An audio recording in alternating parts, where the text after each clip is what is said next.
Bienvenue dans cette analyse profonde sur le moteur silencieux de l'humanité. Aujourd'hui, nous décodons l'architecture de l'espoir. Dans un monde souvent dominé par les données et le pragmatisme froid, nous oublions que la structure la plus solide de notre existence est totalement immatérielle. L'espoir n'est pas un simple vœu pieux ou une émotion passagère, c'est une ingénierie de l'âme, un plan directeur qui préfigure notre réalité. D'un point de vue analytique, l'espoir fonctionne comme un véritable schéma architectural. Alors que l'optimisme peut être perçu comme une simple humeur, l'espoir est une force cognitive structurée.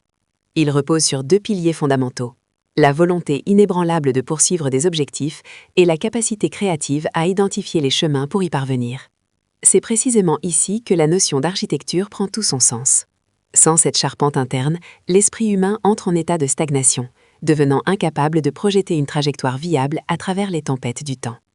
Considérez les moments de crise majeure dans l'histoire humaine. Qu'est-ce qui a permis aux civilisations de se reconstruire sur des ruines fumantes? Ce n'est pas la richesse matérielle initiale, mais la vision architecturale de l'espoir. Il permet de visualiser une cathédrale là où d'autres ne voient que de la poussière. C'est une technologie biologique de survie, une force de résistance métaphysique qui protège l'individu contre l'érosion fatale du désespoir.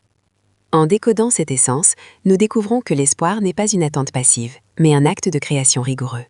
C'est le pont indispensable entre ce qui est et ce qui pourrait être. En conclusion, l'espoir est le design originel de la vie. En comprenant sa nature profonde, nous cessons d'être les victimes passives des circonstances pour devenir les architectes conscients de notre propre destin. Cultiver cette force, c'est assurer la pérennité et la grandeur de notre édifice humain.